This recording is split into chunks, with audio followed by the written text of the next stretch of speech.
Hello बच्चों, आज हम शुरू करने जा रहे हैं व्याकरण। व्याकरण का पहला पाठ है भाषा, लिपि और व्याकरण। ये भाषा, इसमें पहला शब्द है। तो ये भाषा क्या होती है? अपने भावों और विचारों को आदान प्रदान करने के लिए हम जिस माध्यम का प्रयोग करते हैं वही भाषा होती है। तो इस भाषा के दो रूप हैं, मौखिक और लिखित। अब ये मौखिक भाषा क्या होती है?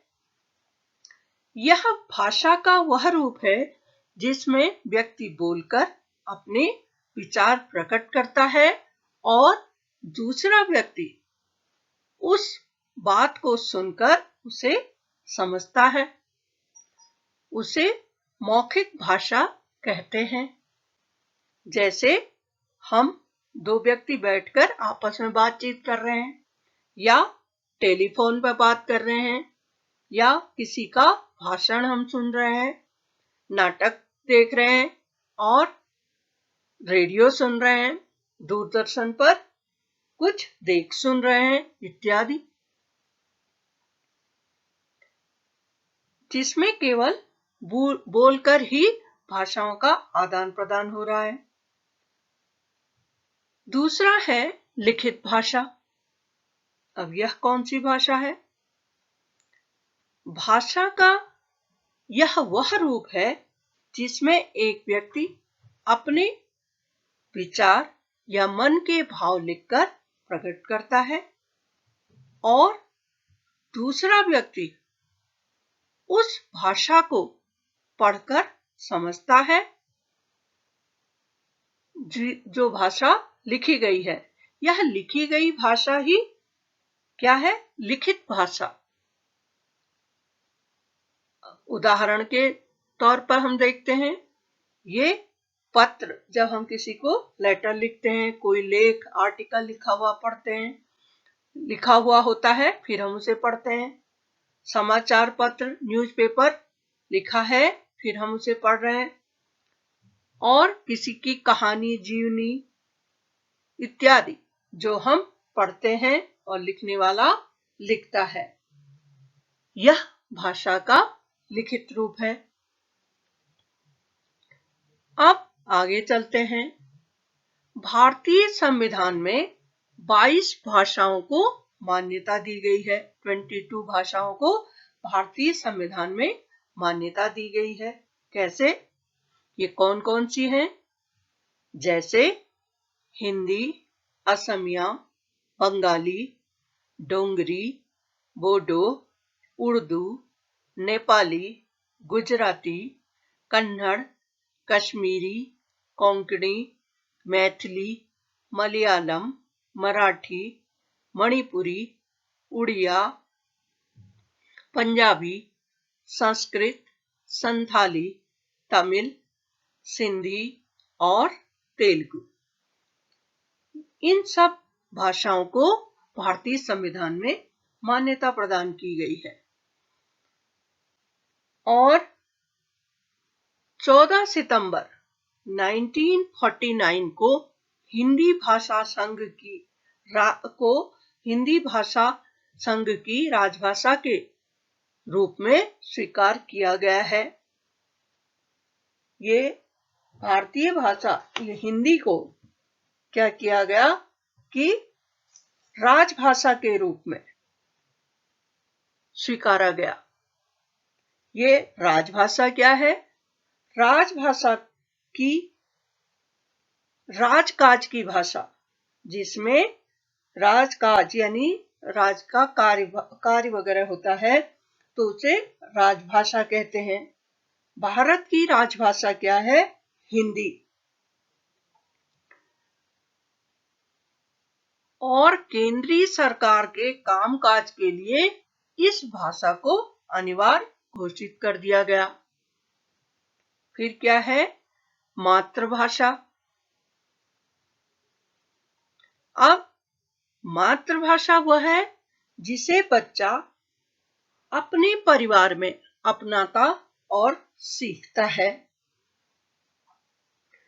अर्थात कहें जिस भाषा में शिशु पलता बढ़ता है उसे मातृभाषा कहते हैं। हम चाहे किसी भी परिवेश या परिवार में पैदा होते हैं और उसी परिवार की परिवेश की भाषा को सीखते हैं, वही मातृभाषा है। फिर है बोली। भाषा का मौखिक रूप बोली कहलाता है, जो हम बोलचाल की भाषा है हमारी। यह बहुत ही कम क्षेत्रों में बोली जाती है, सीमित या इसे क्या छोटे से एरिया में। इन सब एरिया की कुछ एरियाओं में क्या होती है, अपनी अपनी बोली बोली जाती है। इसमें किसी साहित्य की रचना नहीं की जाती। मैथिली, राजस्थानी, बुंदेलखंडी आदि कई बोलियां हैं जिनका प्रयोग भारत के विभिन्न भागों में किया गया है। अब क्या है? लिपि। लिपि क्या है? जो भी शब्द हम मुंह से बोलते हैं और फिर उन्हें लिखते हैं तो उनकी जो बनावट का स्वरूप होता है, उस लिखने की विधि को क्या कहते हैं? जो लिखने के चिन्ह होते हैं, निशान होते हैं, उन्हें क्या कहते हैं? लिपि। तो संसार में विभिन्न भाषाओं को लिखने के लिए अनेक लिपियां प्रचलित हैं। हर भाषा की अपनी अपनी लिपि है, उसे अपने अपने ढंग से लिखा जाता है। अब हिंदी जो लिखी जाती है वो देवनागरी लिपि में लिखी जाती है। जो हिंदी लिखने का ढंग है उसे कहते हैं देवनागरी लिपि।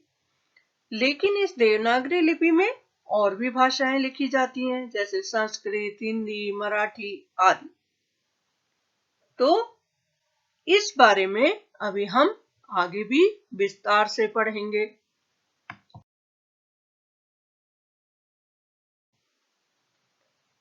अब आते हैं हम व्याकरण। व्याकरण किसे कहते हैं?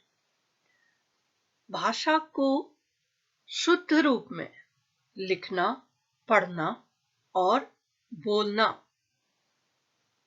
सिखाने वाला शास्त्र ही व्याकरण कहलाता है।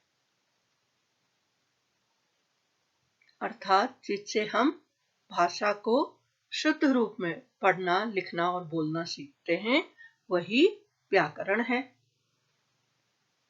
व्याकरण में भाषा के वर्ण, शब्द, पद तथा वाक्य का विचार किया जाता है। व्याकरण में हम किस किस चीज को देखते हैं? वर्ण, शब्द, पद तथा वाक्य। इसके आधार पर व्याकरण के 4 अंग हैं। कौन कौन से? वर्ण, दूसरा है शब्द विचार, तीसरा है पद विचार, चौथा है वाक्य विचार।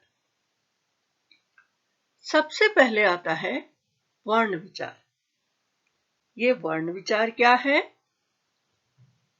इसे हम भाषा की सबसे छोटी इकाई कहते हैं। दूसरा, इसके खंड, इसे तोड़ा नहीं जा सकता। वर्ण को हम अक्षर भी कह सकते हैं या कहा जाता है। फिर आता है शब्द विचार। वर्णों के सार्थक मेल को ही शब्द कहलाता है, जो वर्णों से मिलकर एक शब्द बनता है, जैसे कमल। अब तो या गमला, तो ये क्या बना? वर्णों को मिलकर एक शब्द बन गया, और वो भी कैसा शब्द? एक सार्थक शब्द। तो ये क्या है? शब्द। फिर आया पद विचार।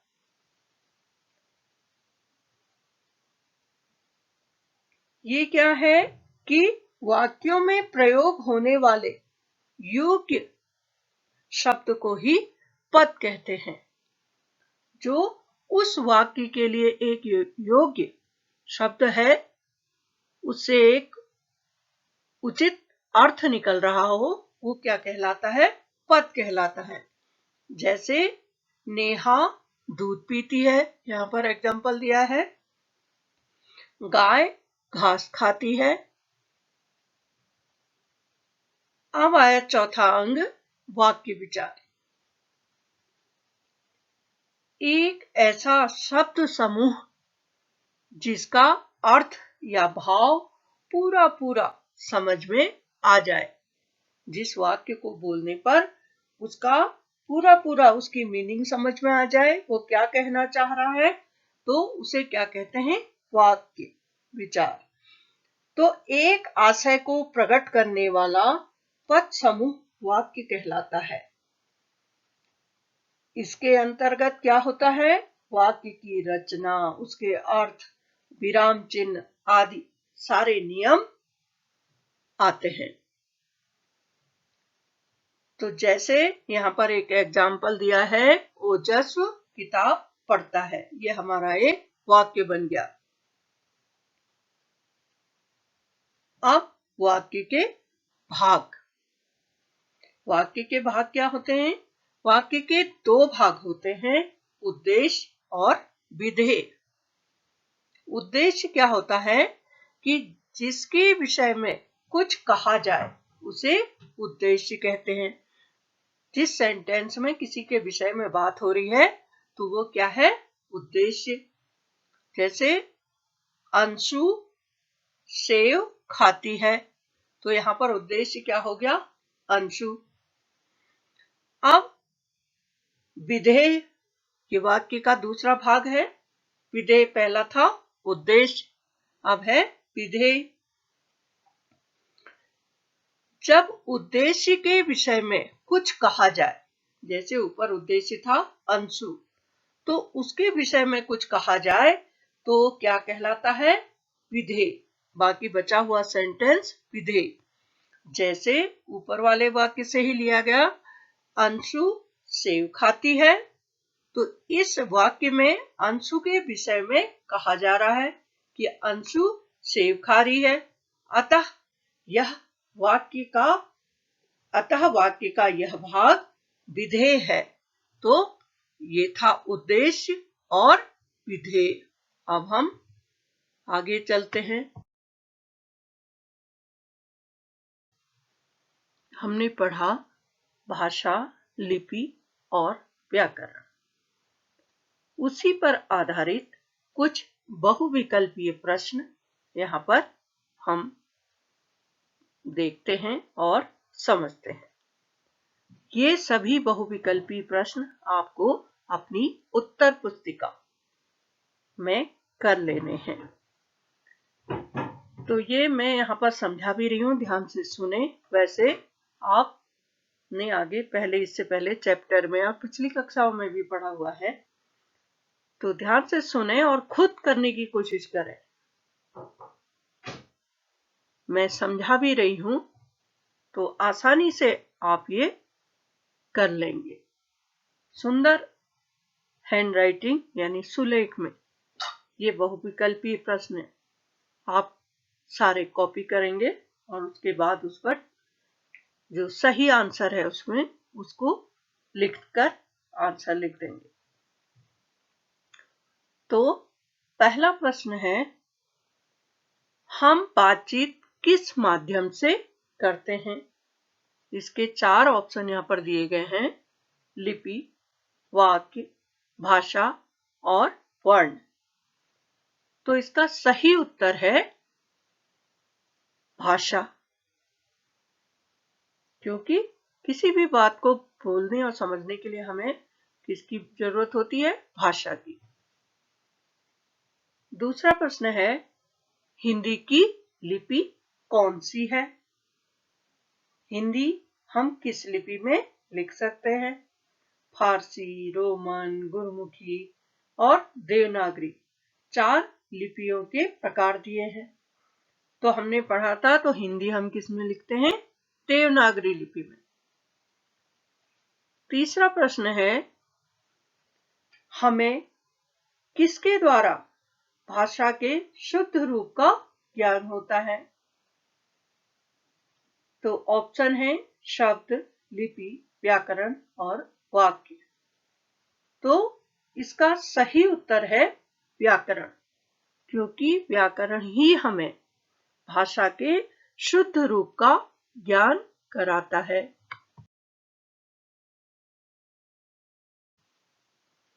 चौथा प्रश्न है, भाषा का अर्थ है, यानी भाषा का अर्थ क्या है? पहला ऑप्शन है मन के भाव संकेत के द्वारा प्रकट करना। अब मन के भाव संकेत द्वारा प्रकट करना, सांकेतिक भाषा जो इशारों से बात की जाती है। दूसरा ऑप्शन है मन के भाव केवल बोलकर प्रकट करना। तीसरा है मन के भाव केवल लिखकर प्रकट करना। चौथा है मन के भाव बोलकर या लिखकर प्रकट करना। तो चौथा आंसर इसका सही है, चौथा ऑप्शन इसका सही है। मन के भावों को लिखकर या बोलकर प्रकट करना ही भाषा है। पांचवा प्रश्न है, वाक्य किसे कहते हैं? यानी जो सेंटेंस बनता है वह किसे कहा जाता है? पहला ऑप्शन है शब्द समूह को, दूसरा है वर्ण समूह को, तीसरा है वर्णों के मेल को, चौथा है शब्दों के सार्थक मेल को। तो इसका भी चौथा ऑप्शन सही है, शब्दों के सार्थक मेल को ही वाक्य कहा जाता है, जिस वाक्य का कोई अर्थ निकले, मीनिंग निकले। तो ये 5 बहुविकल्पी प्रश्न हैं जिन्हें लिखना है आपको अपनी नोटबुक में। यदि आसानी से आपको नोटबुक मिल जा रही है, उपलब्ध हो जा रही है आज पास, तो आप एक दूसरी पतली ही बना लें, नोटबुक बनाएंगे। अन्यथा इसी नोटबुक में जो हिंदी हमने वसंत की बनाई थी, उसी में सेम जहां आपने एंड में मिठाई वाला किया, उसके बाद ये काम करना आप शुरू कर देंगे। जब भी आप काम करेंगे उसमें डेट, उस दिन की डेट अवश्य डालेंगे।